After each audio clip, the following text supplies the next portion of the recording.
मेरे ख्याल से जो फेल्यूर का सबसे बड़ा काज होता है वो ये होता है कि रिटन के हवाले से मैं कहूँगा तो वो है लैक ऑफ प्रैक्टिस। अगर इंटरव्यू के हवाले से कहूँगा तो मैं कहूँगा कि लैक ऑफ प्रिपरेशन। अब लैक ऑफ प्रैक्टिस से मेरा मुराद क्या है? देखें, हमारे पास जो कैंडिडेट्स आते हैं वो आते हैं कुछ दिन के लिए। वो जब देखते हैं कि भाई लोग CSS PCS कर रहे हैं तो वो मज़े लेने के लिए तो आते हैं, लेकिन वो कंसिस्टेंसी डेवलप नहीं करते। एक दिन वो आपको 5 पैराग्राफ भी लिखकर चेक कराएंगे, लेकिन फिर हफ्ता उनको याद ही नहीं होगा कि दे आर दी एस्पायरेंट्स और उनकी जर्नी अभी तक बाकी है। तो वो क्या करते हैं, कंसिस्टेंसी डेवलप नहीं करते। जब आप कंसिस्टेंसी डेवलप करते हैं तो आपके एग्ज़ाम एक के पीछे पास होते हैं। मेरा मिसाल आपके सामने है। मेरा जब पहले मेरे रिटन फेल हुए, जब मैंने अपने प्रैक्टिस पे ध्यान दिया तो मेरे रिटन कंटिन्यूसली पास हुए, एक भी मेरा रिटन फेल नहीं होता था। DRT है, RT सेक्रेटरी जिसको कहा जाता है, उसकी एक पोस्ट थी, लेकिन फिर भी मेरा रिटन क्वालिफाई हो गया एक पोस्ट के लिए। तो क्यों ये हुआ? क्योंकि मैं कंटिन्यूसली एक प्रैक्टिस में था। एक चीज़ में अप्लाई करता था, एग्ज़ाम देता था, अगेन अप्लाई करता था, अगेन एग्ज़ाम देता था।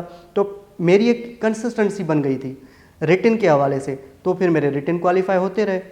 अब इंटरव्यू में फेल क्यों होते हैं, उसके लिए मैंने वर्ड यहाँ पे इस्तेमाल किया है lack of preparation. Lack of preparation से मुराद क्या है? इंटरव्यू आपके नॉलेज का नाम नहीं है।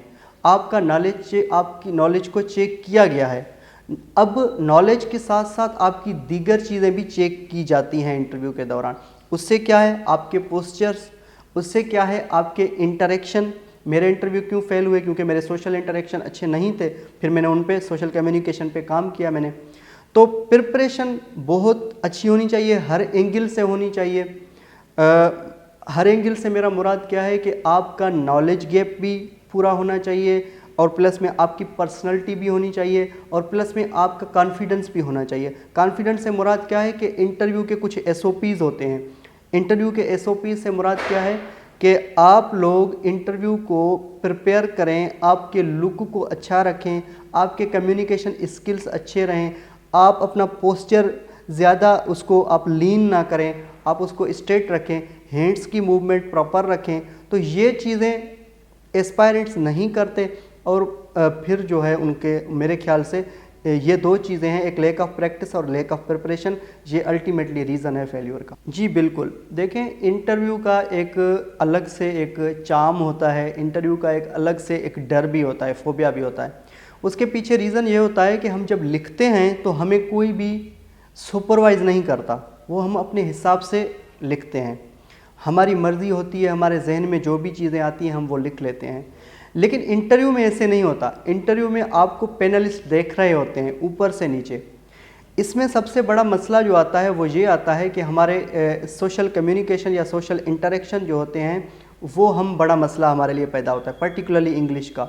उसलिए आसान सा तरीका ये है कि आप छोटे छोटे क्वेश्चनेयर बनाएं।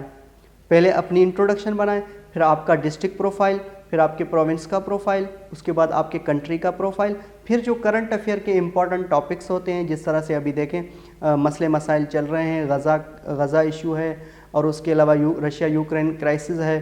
तो ये ऐसे मसाइल हैं करंट अफेयर के, वो आप प्रिपेयर कर लें। जब आप लोग प्रिपेयर कर लेते हैं तो वो लिखें ना, आप क्या करें, बिल्कुल आईने के सामने, मिरर के सामने उनकी प्रैक्टिस करें। मिरर के बाद जो आसान तरीका ये है कि एक व्हाट्सएप के अंदर खुद ग्रुप बनाएं जिसके मेंबर आप अकेले ही हों। उसमें आप लोग क्या करें, अपनी वॉइस रिकॉर्ड करें, वॉइस रिकॉर्ड करके इंग्लिश में खुद से सवाल करें और खुद को जवाब दें। इंग्लिश में आप जब वो वॉइस रिकॉर्ड करके खुद सुनेंगे तो आपको ये फील होगा कि किस जगह पे आपको प्रॉब्लम आ रहा है, particularly while you are speaking in English. तो मेरे ख्याल से एक मिरर के सामने प्रैक्टिस करना और एक मोबाइल में वॉइस रिकॉर्ड करना, मेरे ख्याल से ये आसान तरीके हैं, और आपको ये प्राइवेसी भी होती है, और आप अपने कम्युनिकेशन स्किल्स को बेहतर कर सकते हैं। साथ साथ अगर आपको ज़्यादा हेजिटेंसी है तो आप मॉक्स में अपीयर हों। मॉक्स बड़े आपको फ़ायदा देते हैं।